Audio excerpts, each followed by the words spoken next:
হরিদাসবাবু, ঘুম আসছে না বুঝি? আপনার তো দুটো চোখের পাতা এক হয়, আমার তো তাও হয় না।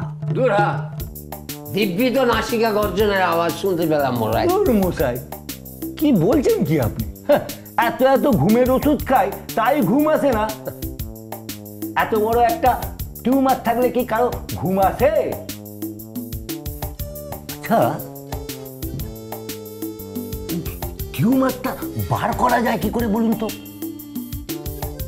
সেটা তো আমার পক্ষে বলা সম্ভব নয়, তবে হ্যাঁ, একজনকে বলে দেখবো খুন।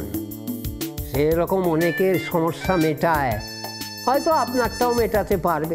আমার সমস্যা কে মেটাবে? আছে মশাই, আছে, একটু পরেই আসবে। এত রাত্রে? এলো বলে। কি বলুন তো? রঘু ডাকাত।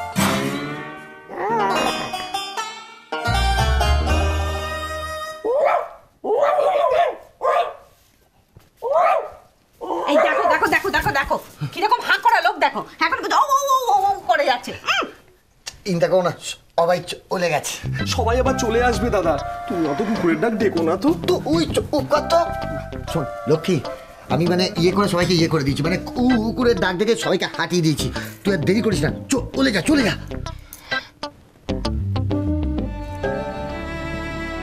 ঠাকুর, আজ যেন সব বাধা বিপত্তি পেরিয়ে সোজা বড় দাদুর কাছে যেতে পারি। সোজা গিয়ে যেন বড় দাদুর মাথায় হাত বোলাতে পারি। বড় দাদুর হয়তো এখন খুব কষ্ট হচ্ছে। বড় দাদুকে দেখো ঠাকুর, দেখো। দেখিস বড় দাদু যেন তাড়াতাড়ি সুস্থ হয়ে বাড়ি ফিরে আসে। যা যা যা যা যা, চলো চলো চলো বৌদি, চলো।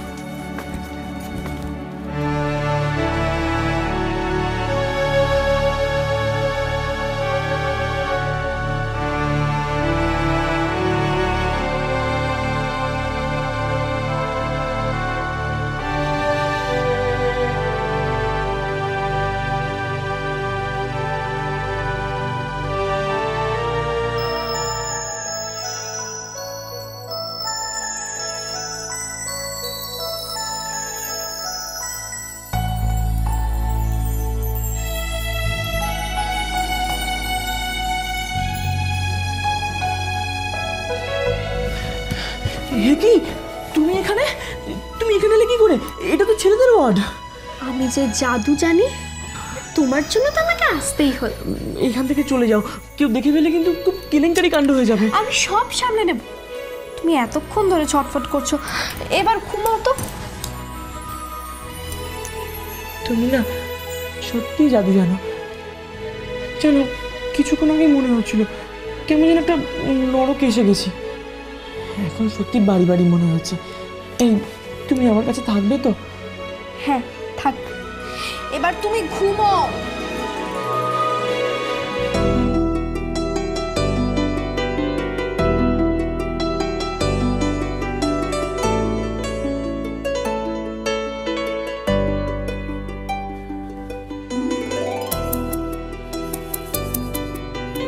কি, কে আপনি? আমার মাথার নিচে বালিশ দিলেন?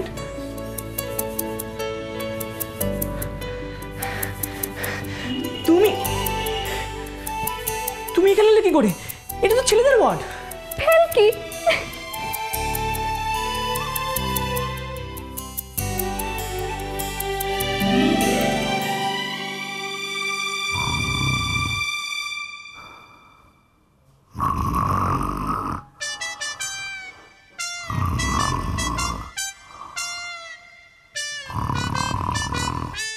দেখো কাণ্ড, দিব্যি ঘুমিয়ে পড়েছে আর বলে কিনা ঘুম আসে না। আচ্ছা, বাতিগ্রস্ত লোক। কিন্তু রঘু ডাকাতটাকে তো একা পাচ্ছি না, গোপন কথাটাও বলা হচ্ছে না। না না, বিষ্টুটাকে বলে কোনো লাভ নেই, পাঁচকান হয়ে যাবে। মহা বিপদ হলো।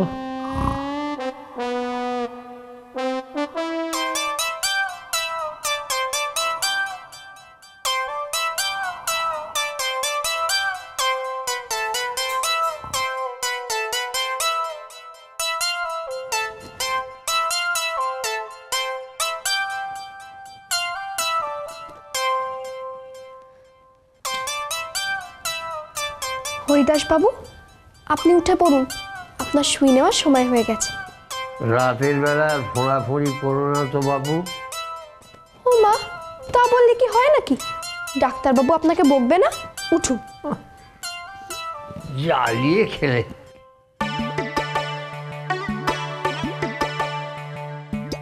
কেমন আছো বড় দাদু? তুই এসেছিস, তুই এসেছিস। আস্তে আস্তে। সেই সেই কখন থেকে অপেক্ষা করে আছি। শোন, তোকে একটা কথা বলার আছে। ওই এলো নাকি হরিদাস বাবু? ও দিল সব কেচিয়ে। এসেছে মশাই, চোখ মেলে দেখুন। মানে আমার বুকের ভেতরটা কেমন যেন ইয়ে করছে, দেখবো? হ্যাঁ দেখুন দেখুন, রঘু ডাকাতকে দেখলেই মনে সাহস পাবেন। বড় দাদু, বড় দাদু এরকম ভয় পাচ্ছে কেন? ওর মাথার টিউমার গলায় এসে আটকে গেছে তো।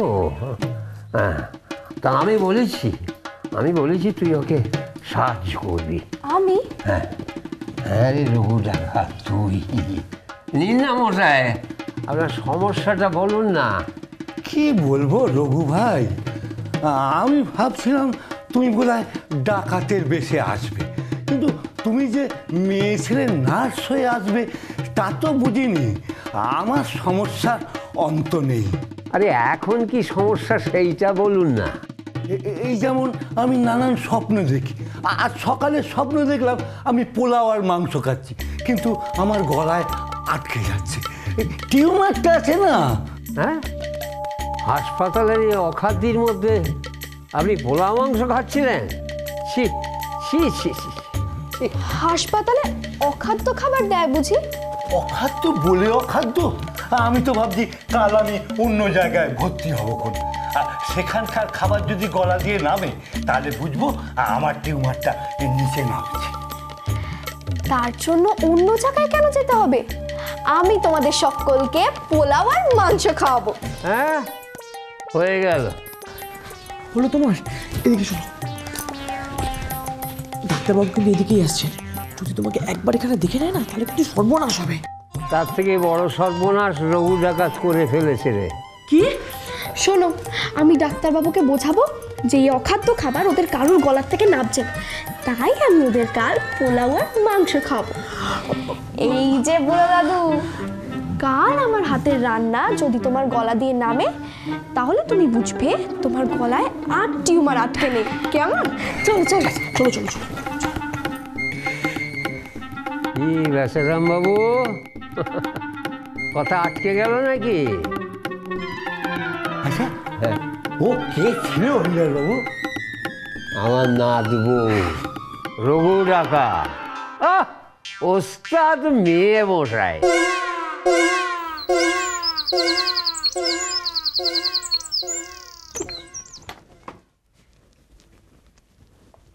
ও বাবা, দেখো কাণ্ড! সে নিশ্চয় কাল রাতে আবার হাসপাতালে গেছে, নইলে ঘরে নেই কেন? দাঁড়াও দেখাচ্ছি। মা, ও মা, বলি একবার বিষ্টুর ঘরে এসো তো। ও মা!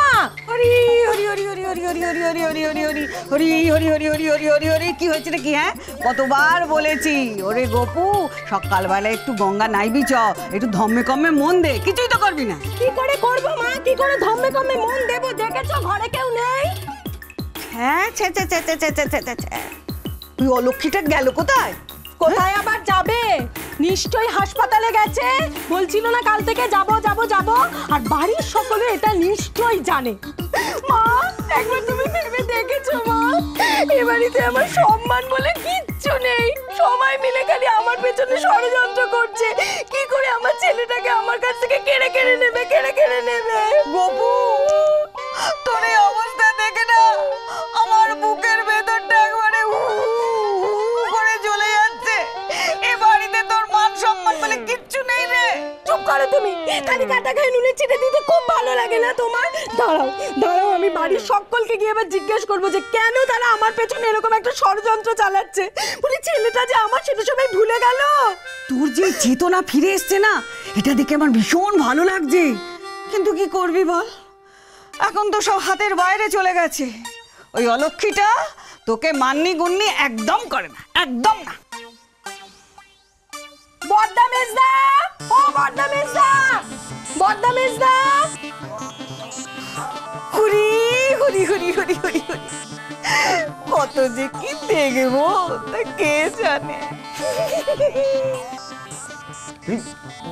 গলাতে তো টিউমারটা নেই।